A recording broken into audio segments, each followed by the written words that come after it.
Hey, hey. Hey, one day I'll get it right. Well, we are certainly on now. So, Yes. aloha. Hello. Tonight's a good topic. Yeah, Very good topic. yeah, loneliness. So, loneliness is something we all deal with, right? Yep. And, and it's something that perhaps is never going to go away. It's an existential problem. It's a problem that we struggle with, we try to push away. It can be baffling, and I'm really excited about diving into this subject. I like the way I'm being very somber as we're starting to talk about this because it is kind of a somber topic. See, I don't think it's a somber topic, not anymore at least. But I think we should definitely first off define the difference between loneliness and being alone. Beautiful. I think that's a great place to start. Do you want to start with that? I can I can start, or you can start. How would you like to jump into this? You start because every episode you do the definitions. Okay. So So being alone is being in solitude, and a, loneliness is a psychological condition. One thing that I would say is that we all have a desire to be seen, known, heard, and understood. So I'll say that again. We all have a desire to be seen, known, heard, and understood.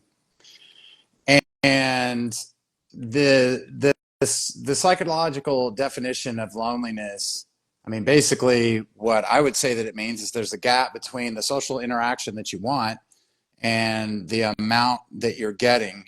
And that gap causes emotional distress or discomfort, right? So loneliness is needing connection.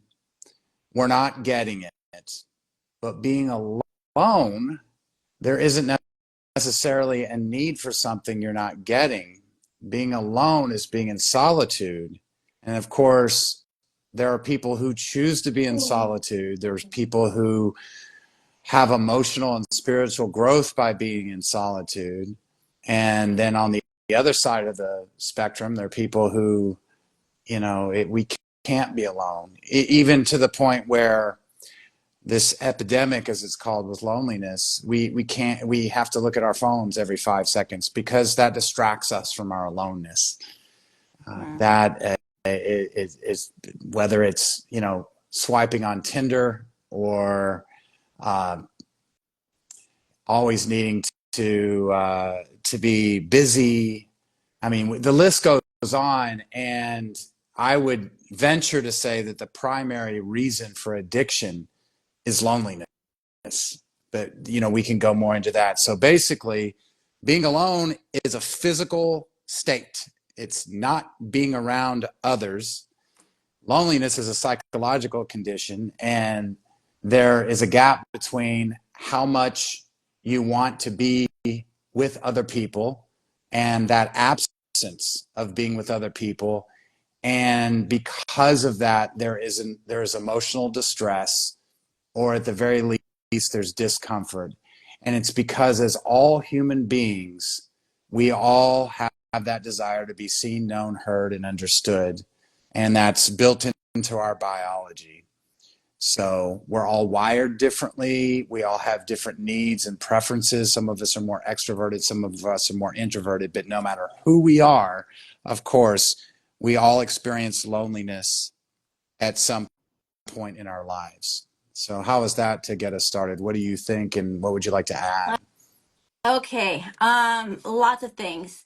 And I really just wanted to focus on two things, which is probably more relevant to our age group, whatever Gen Xers we are, or even younger, whatever, where we may be in any type of relationship and yet we still feel Mm-hmm. lonely, or we just finished a relationship and we feel lonely at that point. Now, relationship can be a couple, in some sort of intimate relationship. It could be a family dynamics. Relationship is however you define it, right? But I can tell you from my experience that during my marriage, I didn't realize it at the time. I was extremely lonely. Yeah. I had lost all connection um, to what brought us together. Initially was conversations, was doing things together.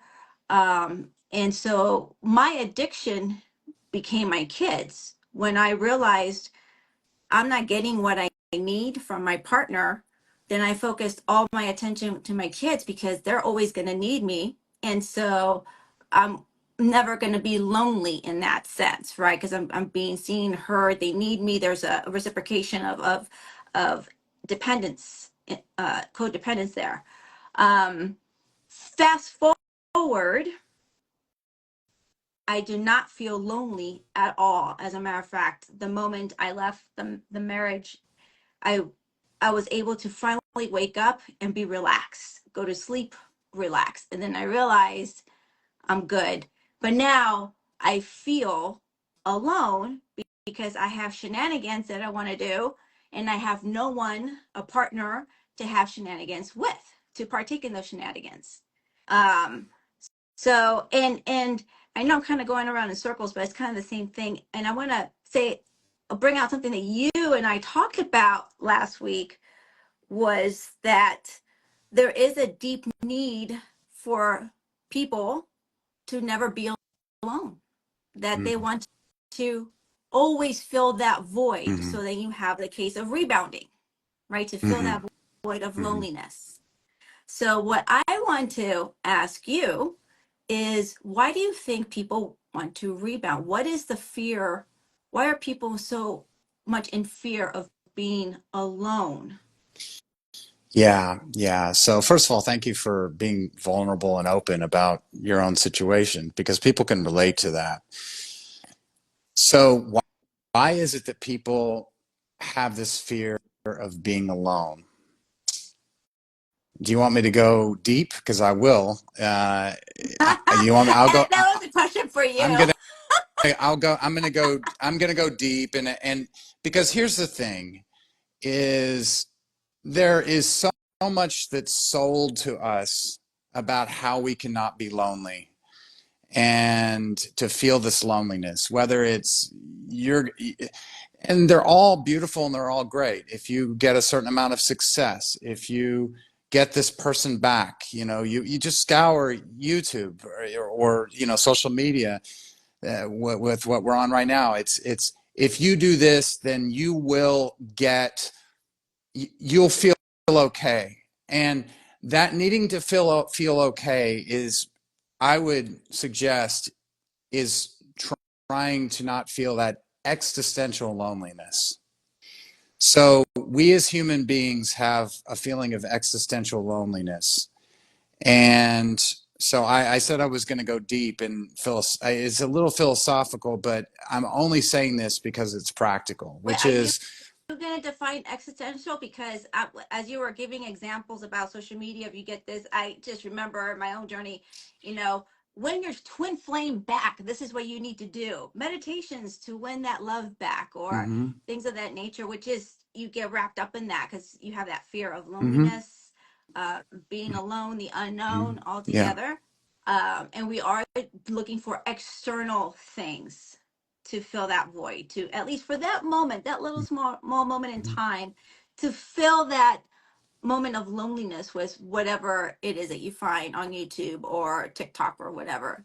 So define what existential, I can't even pronounce it, existential means. Yeah. So the word, you can hear the word exist. It's about our existence, and it's about our core, um, our core state of being. It's at the basic level of who we are. So if you're having an existential crisis, you're really questioning, why am I here? Who am I?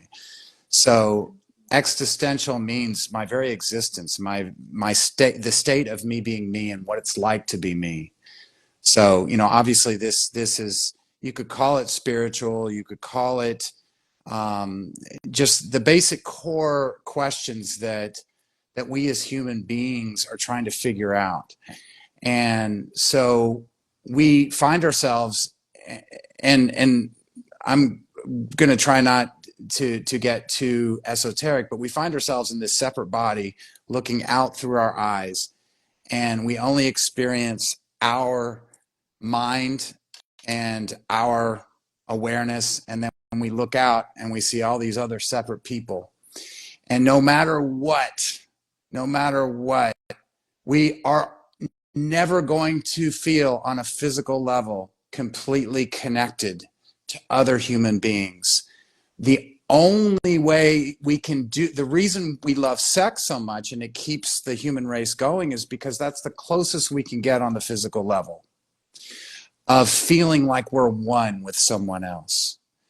So love is an experience of oneness on a psychological and emotional level. Sex is an experience of oneness on a physical level. So it gives temporary relief believing that we can be united with another human being on a physical, emotional, psychological level.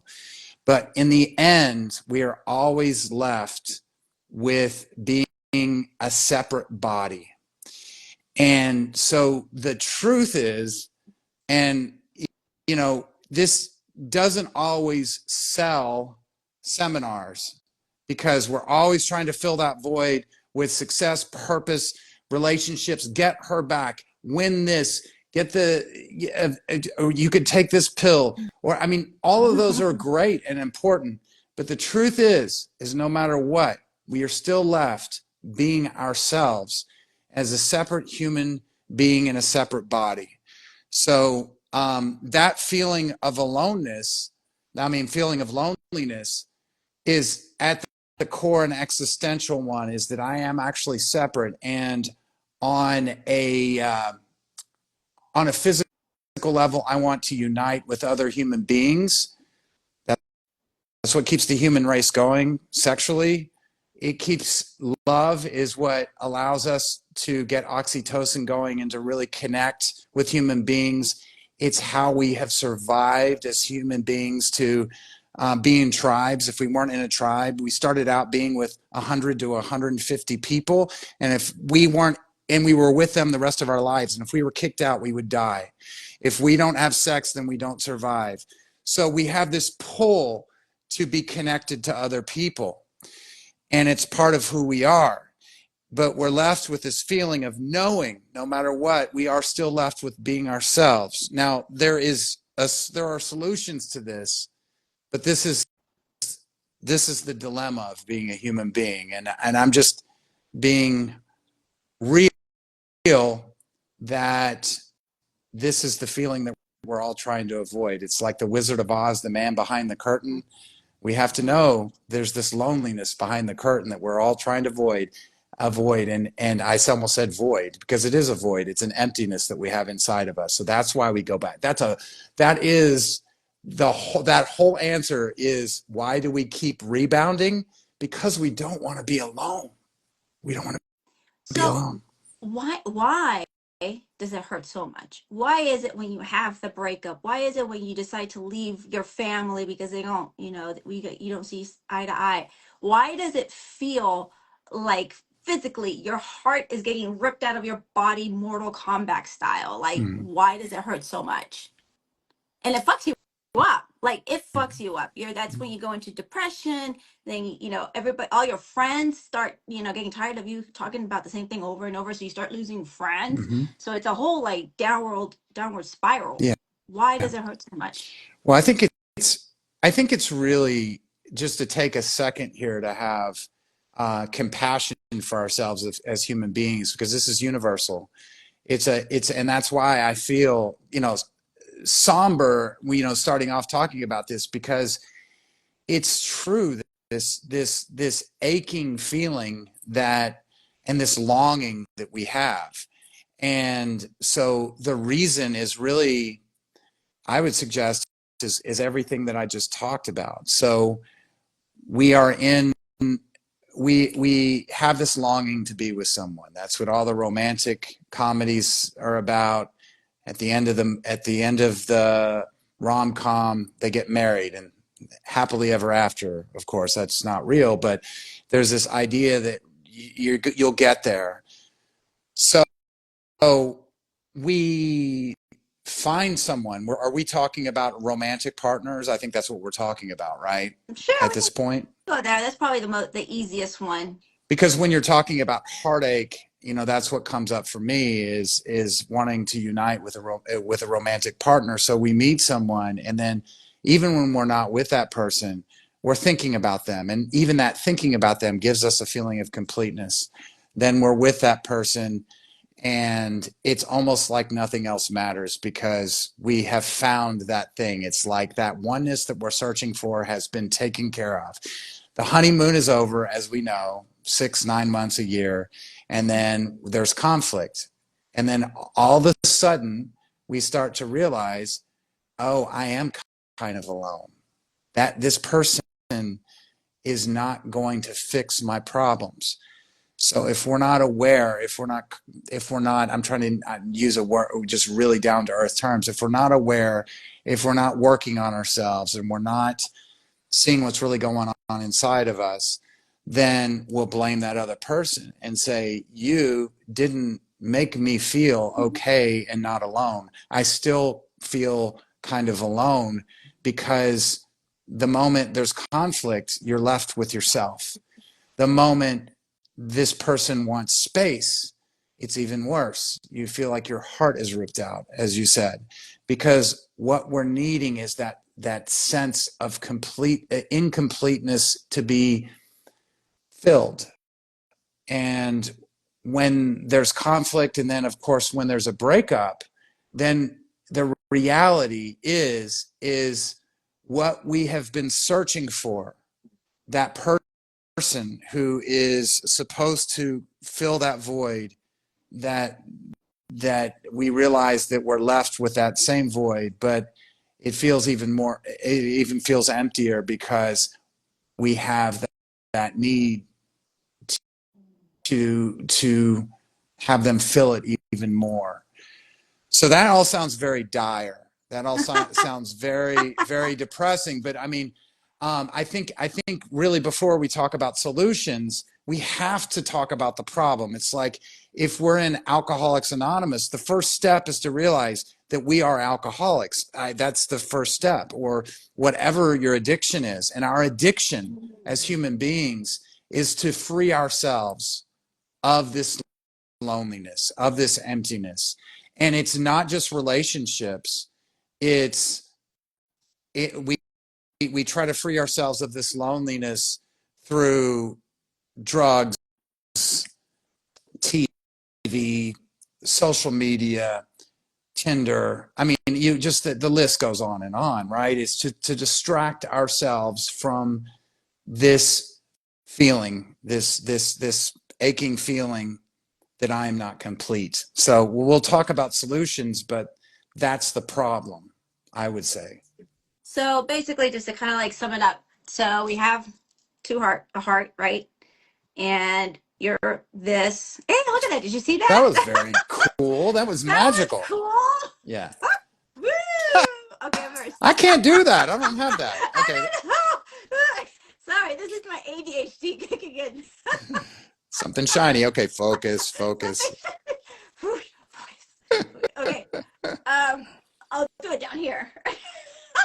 Okay, so you are okay, whatever. So you do your one part, right? And then your partner is this part right here. And what I'm hearing is that you're always looking for that person to complete this heart, right? But I think what you're saying, which I totally agree with, which is part of my own growth, is that you're the only one that can complete that heart, that loneliness, and not to look externally for that completion. Yeah. Yeah. I mean, this longing it's universal. It's what poems are written about. It's what movies are written about. And then we still have this false notion that we're going to get there. But have you ever met anybody who's been married for 60 years and said I mean, of course, we know, what movie am I thinking about? I'll imitate Tom Cruise. You complete me. Jerry Maguire. And of course, that's the biggest misconception, is that someone just said, we can only complete ourselves. Yeah, So, that's Martha. She knows what's up. hi, Martha. So, yes, Martha, how can we complete ourselves? Then we can be the person for someone else. Yes. Okay.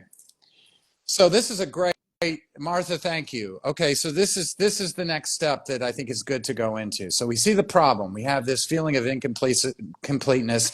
The unhealthy way to go to relationships is to say, you need to complete me. And then when you're not completing me, we blame that person. And it can come in all kinds of forms, but it's being angry, resentful, sad, so much of the drama, I won't say all of it, but so much of the drama has to do with, wow, you were supposed to complete me and you didn't. So that's the problem. But so here's the thing. Here's the beautiful thing about life is we end up finding ourselves, and this is my reality at this point in my life, is we find ourselves alone, and knowing that this relationship didn't work out. Life has given us an opportunity, Martha, as you're saying, right, to find a way to be more complete on our own. And that's the big question. And the metaphor that I would use is to fill our own cup. And when we fill our own cup, then we can show up in fullness and have our cup spill over and give to other people, rather than showing up as so much of the time we do. And I certainly have been guilty of this, as beggars. We show up as beggars, saying, you need to complete me. And that's, like, that can be addiction, that can just be need, that can be codependency. There's a lot of things that we call it, or forms that it comes in. But when we're alone, we have this opportunity to find out how to be complete, aka find out how to fill our own cup. How many times do we hear in life that someone says, I wanted to be, I didn't want to be alone, but I ended up alone. And I ended up over time getting okay with being alone. Mhm. And I was okay with being alone and didn't really even need anybody. And then what happens, Nada, at that point in somebody's life? You meet someone at that point when you're okay. That's what seems to happen. And so it's like we attract people that are, one overly simplified theory could be we attract people who are at our level of neediness, our level of fullness of the cup.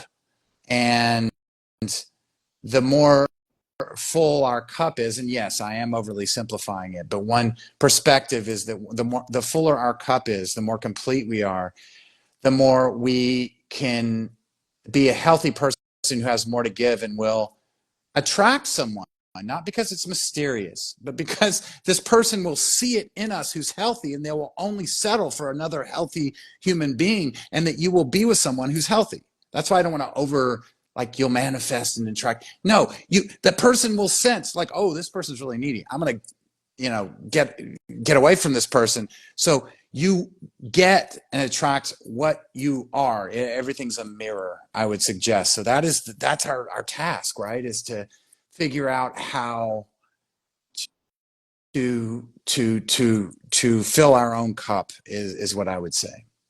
Yeah, there's a saying in Spanish that whenever I get my little ways of like, "Aw, poor me, I'm lonely," whatever, is that they're saying this that says, "Mejor sola que mal acompañada," which the gist is, it's better to be alone than in bad company. And that's something that I keep Mm-hmm. on repeating to myself because I see it kind of like a goal. I took a huge step to pull out of a situation that I thought at that moment I could have never done. Like, it was felt like a failure, felt like I'm breaking up my family, that people are going to look at me like, oh my gosh, who is this person, thinking that they could just, like, that's, all marriages have their problems or what have you.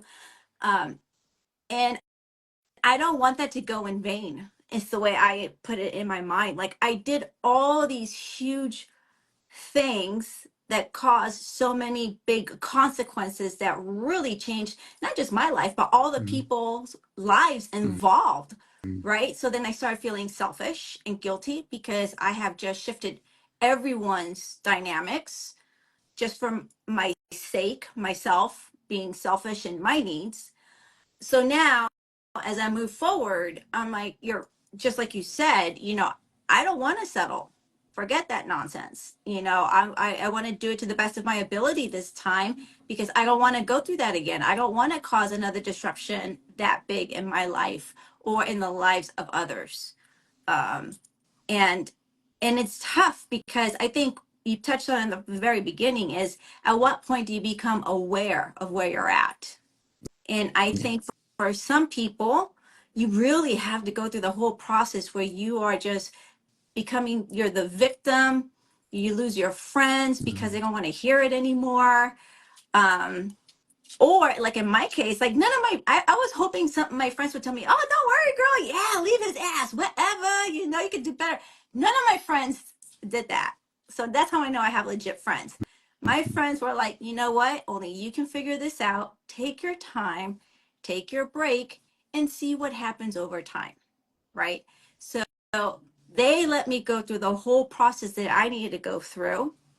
They stuck around until I finally said enough is enough. Like I hit my own threshold at that point. I'm tired of feeling this way.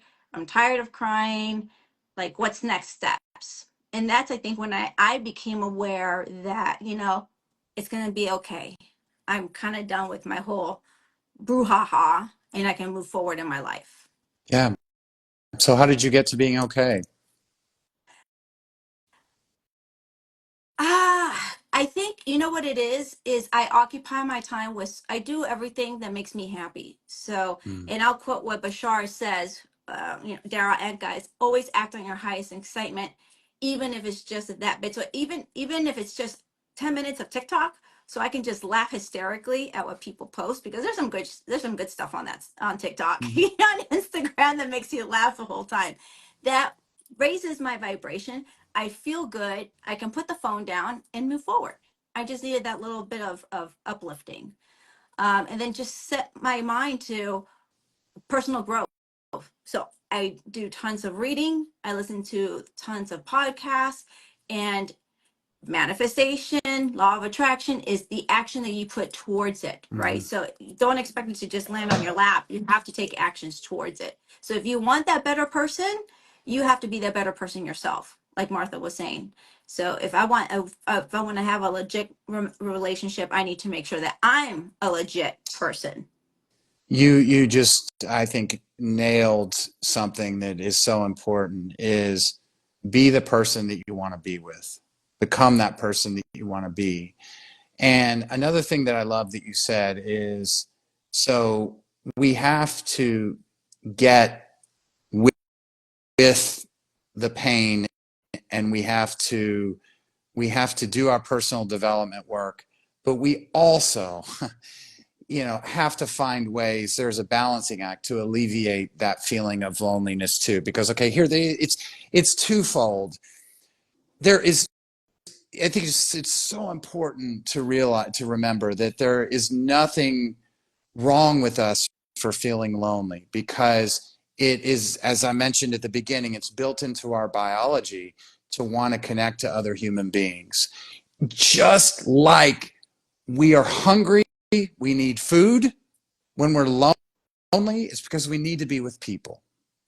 So, on a biological, evolutionary, biological way, from that standpoint, and it's just the reality, we need to be with people. We need to be seen. We need to be seen. We need to be understood. We need people to get us, to witness us. So that needs to be honored. I think that's the first thing that I think is so important, is that we have to. It's good to have compassion for ourselves and know that this is a need that we have. Yes, we need to be okay with being alone, but at the same time, we have to know that it is natural to want to be with people. I want to just bring up a study. I believe it was 1972. There was a group of orphans. I think it was in Russia. I could be wrong, but they had these orphans who, they were the control group. They did everything for these orphans, and they also gave them attention and love. The other group, this is very, very sad. They wouldn't do it. They wouldn't do experiments like this. I'm like, this sounds really It sad. I don't know if I is want to going to hear be this. sad.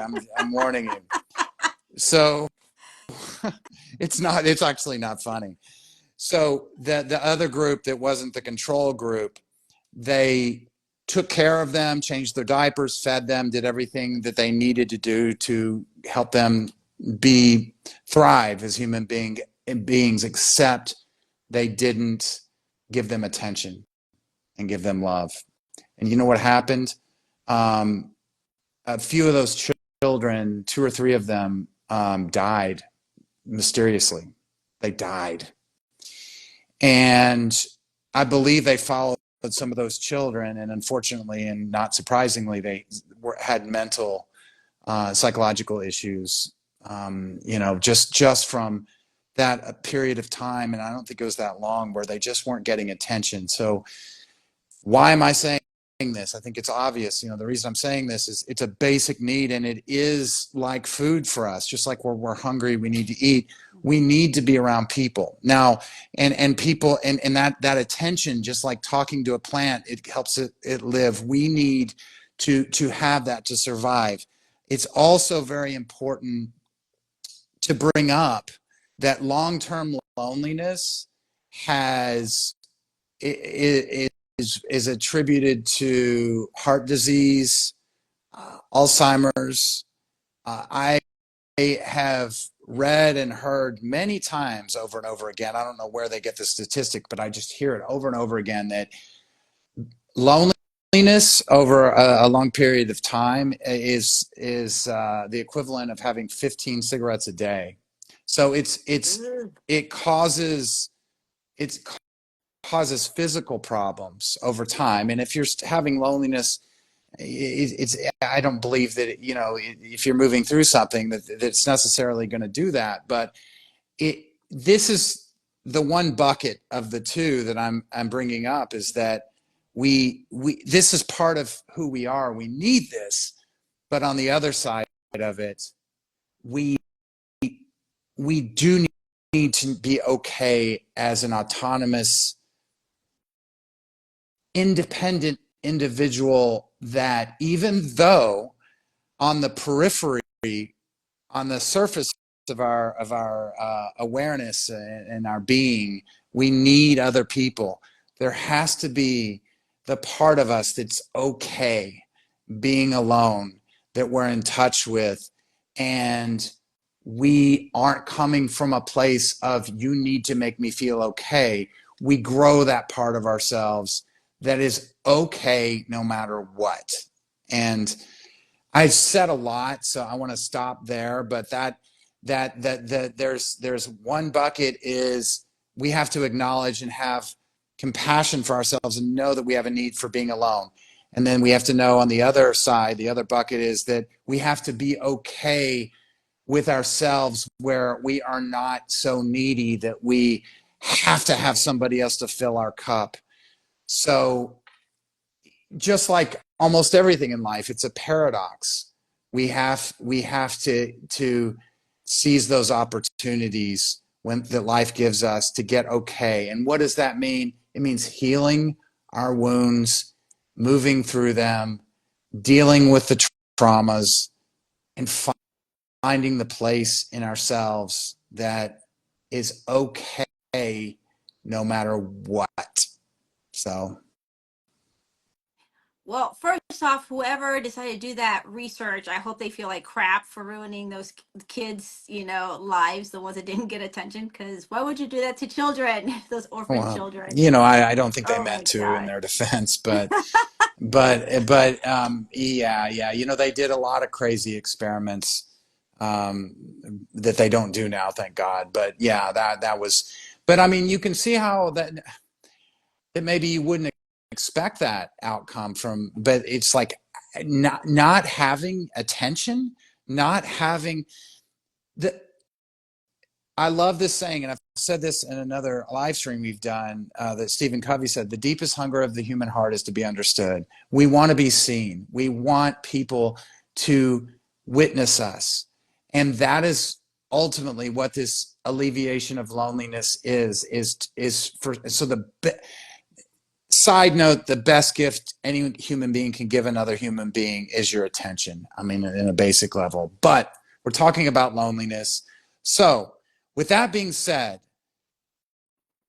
that, I mean, this is my perspective, and you tell me your perspective and experience, that we know that on a basic human level, we need to be with other people, but on an existential level, we have this emptiness that we need to fill to some extent. It won't be completely filled with our own healing, our own self-love, our own okayness, so we're not so damn needy that we're blaming other people for not making us okay, and we're desperate and we fall into addictions and distractions and unhealthy relationships.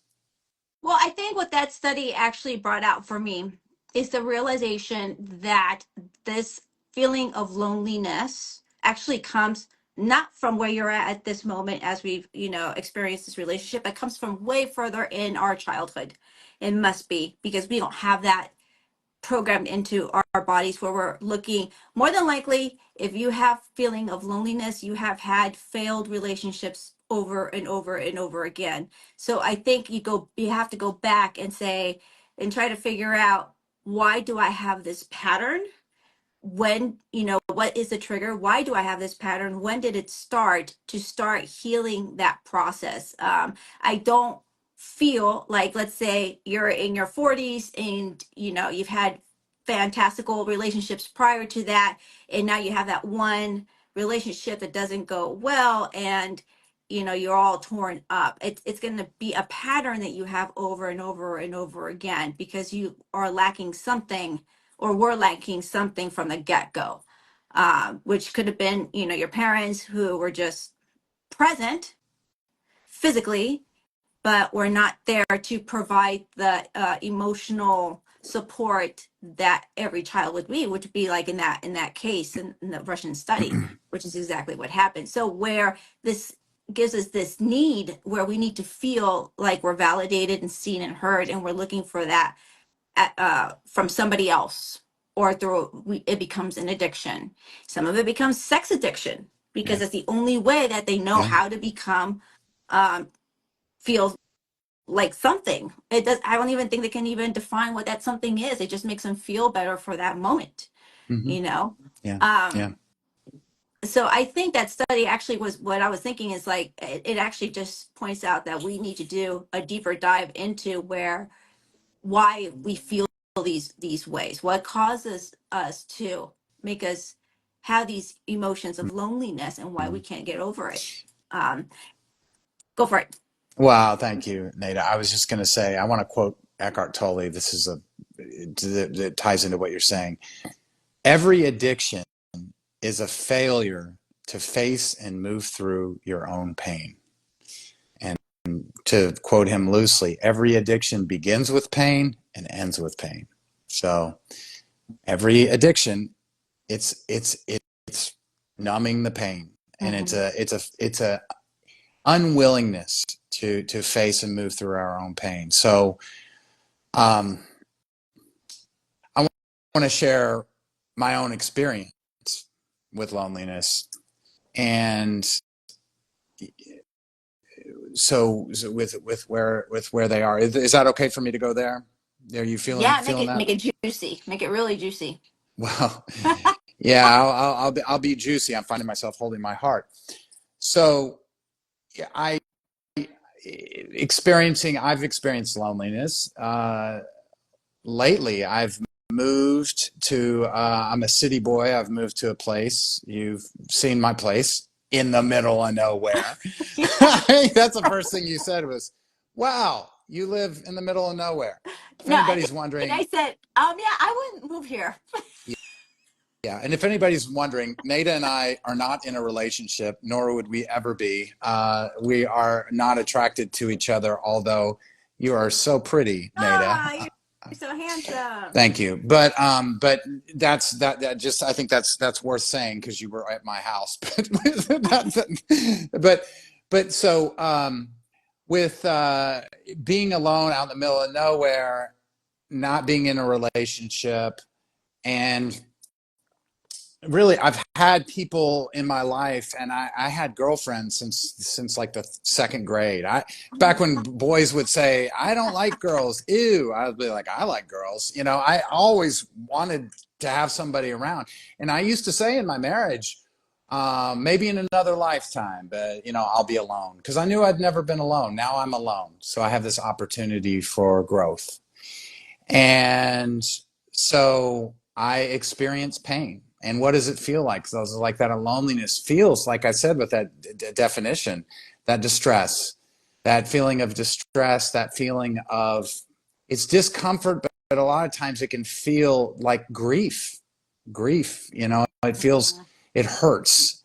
And a lot of times, it hurts in the heart because the heart is the place where we, uh, as you know, it's where we connect that area, that energy center in the middle of the chest. So that's why we have the term heartbreak. So it feels like heartbreak. So why am I telling you this?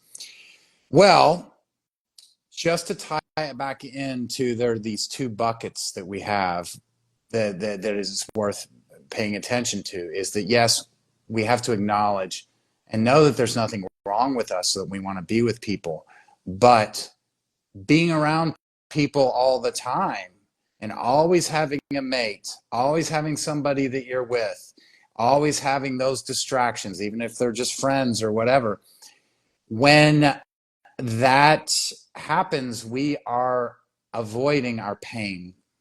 And it's pain that's been with us our whole life, and every new thing that happens adds on to that pain.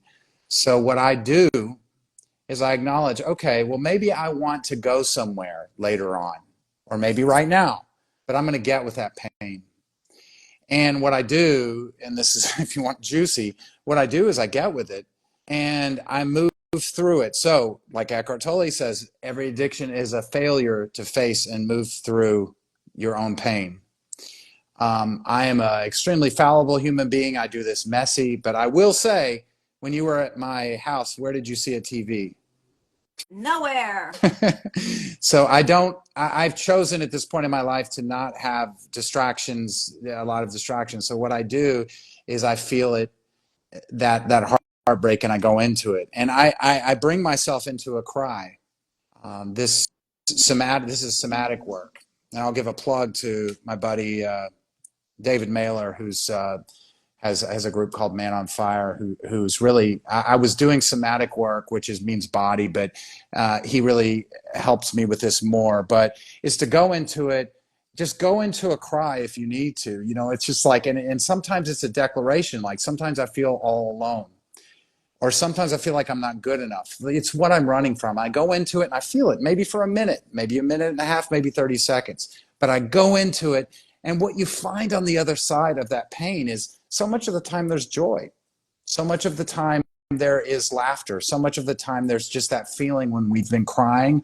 And then we get to the other side of it and there's that feeling of peace. Mhm. So anything we go into fully brings us to basically like the Wizard of Oz. This was what I've been running from. This man behind the curtain, this old man that's pulling strings. This is what I've been running from. This feeling of not good enough. I went into it after a little bit, and now I got to the other side of it. Now I can move. Now, if I want to honor the fact that I want to be with someone, great. Or if I just want to take a walk by myself, I can. But it's facing and knowing that there's no way out, there's only a way through. And that's a good part of healing that I would share from my own experience, that I'm doing the work I'm doing right now. That's very similar. There'll be times where I just feel sad for no reason, where I think it's no reason. And I don't think I've cried in a very long time. Like I haven't ugly cried in a long time. So I'm like already waiting for that ugly cry to come. But I've noticed it's kind of coming like aftershocks, where it's just like small waves, and I let it. And I let it, and I'm like, oh, Hmm. okay, this has to come out. Yeah. I'm crying because my body needs to purge Yeah. something that right now I do not understand what it is. But I just allow it to happen because why not? Um, and that's the beauty, I think, of being alone, when you Yeah. can have those moments. And that's actually something I appreciate. I don't have to hide from someone. Or, why are you crying for? I don't know. You know, I don't know. If I don't know, how can I tell you? There's no way you can help me if I don't know myself. So it's a beautiful thing that I allow myself to just whatever emotions come out. I also enjoy, on the other side of it, dancing by myself. Hmm. I have so many wonderful conversations by myself.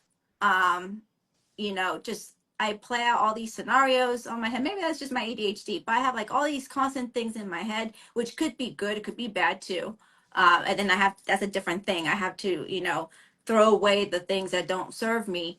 But I think that's the beautiful thing about being alone, is being able to process and integrate those feelings that are coming out of somewhere, and you may not understand where they're coming from at that time, and it's okay. And I think that's where that self-compassion comes in. We Hmm. tend to be very critical of ourselves, like, oh my god, you're crying Yeah. again, Yeah. why? Stop being a wuss. What are you crying about now? Those are constant things that come up because that's what we were brought up with. Like, I don't want to be a Yeah. whiner. I don't want to, why are you crying about this time? Suck it up, buttercup, man up, type of things. Yeah. And this is our opportunity to just let it go. And I really, really, that's my focus in my own growth. It's just letting it all come out. Just whatever happens, happens, process it and integrate it. And then just, I think, and Eckhart Tolle is very big on this in the Power of Now, is recognizing it, Hmm. being the aware, Hmm. right, and not shut it off. Hmm. Um, and that's huge. And I do Hmm. practice that. From great book, Power of Now, if you haven't read It it, is. talks about his life. It's very powerful because it's about, literally, don't worry about the past, don't worry about the future. It's about the now. So if you're having these motions, just go through it, let it pass through your body. It's you're saying somatic. I truly believe, and I'm going to give this example. I realized that afterwards, that my body was acting in different ways I had never experienced before. And of course, I had to ask Dr. Google, and it was psychosomatic trauma Yeah. response. So my body was doing all sorts of crazy things. Like, I would sleep for days. Hmm. And then I would Hmm. think, oh my God, am I clinically depressed? Hmm. No, that's the body finally relaxing from fight or flight. Hmm. And then, like, I would get shivers, and that was because I was always in constant retaliation mode. And so there's nothing to feed it. So my body was going into shivers all the time, trying to let it go. Night sweats, day sweats, Hmm. meat sweats, all sorts of sweats, Yeah. because my body was just purging everything. And finally, and honestly, I'm glad I was alone during that part because that was a mess. So it's needed, and welcome it, and just know that it is better on the other side. You will find that peace at the end. Well, tell me your experience of you were purging, and I know I won't get too into your personal life, but I know it hasn't been terribly long with loss, and of course that's what we're talking about is loss. We're talking about when we lose something, and that something is usually a person. And when we lose that person, then there's this emptiness, and then we're left with the emptiness. And when that emptiness is there, yes, there's that feeling of that pull toward needing someone else, but also there we're left with our own pain, which is what we've avoided, whether we know it or not. And so you're talking about letting it come up, and what you also said, and it's so true. It's counterintuitive. Well, it's I'm not going to say counterintuitive, but it's counter to what the ignorance of our culture tells us, which is, yeah, suck it up, stuff it down, find just fill it all, fill this emptiness with everything that's going to make you okay. But really, healing, which is getting more and more what you're talking about, to being okay no matter what happens. And that isn't emphasized so much in personal development, but you're talking about doing the work of facing and bringing up what comes up inside of you. So that's beautiful the way you described it. You let it come up, you let your body shake, you let yourself sweat. You didn't fight it, right? You let it Right. just come up. And I would venture to say that when the real things came up to be purged, and then you found yourself, it's not just like we get to just to some point where we get to the other side of it, but in each round of it coming up, we find ourselves getting to the other side of it. Like, I cried, and now, oh, okay, I got to the end of it. Now there's peace, or now there's some humor and I can laugh. So we just allow it to come up. But to bring it back to the now, we is if we're not escaping into a story about the way shit should have been different in the past, or what could happen in the future, but if we're just with it without the story and we just feel it, then it's able to come up and do its thing if we're just with it, right? I mean, that's what the healing that you're talking about. And when your body would shake and you would cry and do whatever you do, you would just be with it, right? Yeah, and I think you hit up a good point. It never ends. It doesn't end. You keep on going through a roller coaster ride where you think you get some over something, and you're like, okay, I think I feel good. Mm-hmm. Okay, I may have, you know what? I think I'm good now. But then something else will trigger another side of it that you didn't even think about or don't even know about. And so there you go again. So I think it's a constant thing as we go on through life. I don't think it's ever going to get healed, because as in the and just follow me in the way I'm thinking this is, once you open up that door, you're opening up different doors. Mm-hmm. So you're in that hallway, you just open the big one to the hallway, which is the big trigger, the big climatic event that goes boom, right? And that just opens up the hallway to all the other doors that you'll have to Mm-hmm. face at some point. And you have a choice. I totally believe you have a choice. You can either go balls to the wall, let's handle it, or you can choose a much more gentle pace and go, you know what, I'm chill. I just want to take care of this. And then once I take care of this, I am going to fill my addiction with food Mm-hmm. or, Yeah. social media. And that's fine, because you have a bigger goal, as long as you don't stay in that addiction where some people can stay, but you keep moving forward little by little at your own pace. There is no rush, and no one can tell you get over it, because you won't. As a matter of fact, I think when people tell you get over it, you get more pissed, and then you get more into, you go back down, you regress a few steps. So Yeah. it's a constant thing you have to do, and it's not. Some people keep going to therapy for the rest of their lives Yeah. because they need that outlet. Yeah. So, another thing that you brought up that I think is really important is we're humans, so we're gonna do this in a sloppy, fumbling, just kind of fumbling word, bumbling, whatever the Well, word is, just I awkward am. way. We're gonna do Hey, this in I a still talk shit because I need to vent. So I still talk shit, and then I'm like, I'm so sorry, I'm talking shit, but it felt so good for that moment. So, but that's part of how I'm progressing in my healing process. yeah, yeah. So it's like, okay, so we we have to give up the idea of perfection, Hmm. which is self criticism, which is what you're talking about.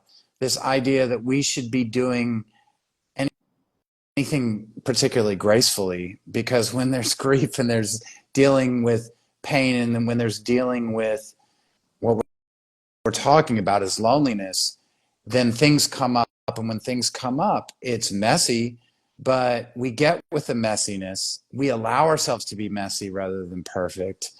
And ultimately, we love and embrace imperfections in people anyway. It's what makes people attractive. So I think just allowing what comes up to come up, and know that saying that we've brought up before, but it's a cliche for a reason, which is what we resist persists. So the less we resist, and that's what it sounds like you're saying, is the less we resist, the more we can heal and move through and face. And when we are resisting, that's when we're avoiding. So the degree to which we're not resisting is the speed with which we're able to move through. We never get to the end of it because we never stop being human as long as we're alive, but we're able to get more and more to the place where we're filling our own cup and and being someone who has more to bring to the table by being okay and in touch with that okayness. Good gracious, we could talk about so many other subjects on this because there's so much that's coming to mind that we could talk about. But I think this is a really good beginning to talk about that. When we're alone, it's natural. When we feel lonely, we're natural. It's natural, and that being alone with our loneliness is an opportunity for us to grow because we get with things we've been avoiding, and we have to have compassion for ourselves that it's natural to want to be with people, but not be with people or fill that hole with whatever kind of distraction anymore than we have to, so that we can face and move through and eventually find more and more the place within us that's okay by releasing trauma. And in any given moment, if we take a deep breath and just stop and then maybe take another deep breath and feel our feet on the floor, we can start to get in touch with that okayness that's here right now. That if we are present, then that feeling starts to grow when we release trauma and we start to feel more comfortable in our own skin. So that's what I would say to sum it up. What would you like to say to sum it up, Nada? You I just want to say a quote, and I forgot who said this, but this is for people who happen to be type A personalities. To be in control is to let go of control. So that is complete surrendering. And I think we just need to constantly remember that that is when you let go of the reins, that's when beautiful things start to happen. I'm just taking that in. That's beautiful. Was that deep? Was that really deep? Yeah, it's something that I think could be good to be rewound and listened to over and over again. I think um, you should, if you had a mic, you could just drop it and be Right? like, I know. no, that's a great ending, and appreciate you sharing that. So I think we're at our hour, so we can wrap it up here, right? And if we need to talk about this more, we can. We can see what people suggest and go into this more if we need to. I know. I think Martha may have some ideas. I'll have to hit her up later. Yeah. So, but anywho's, thank you. I love this topic. This is a great topic, and I don't think it'll ever go bad or sour or anything. Everyone is always experiencing loneliness, so I think this is good. Yeah. Thanks, Nada, for everything you brought, and it was a pleasure. We'll see everybody in 2 weeks. All right. Thank you. Bye, everyone. Bye.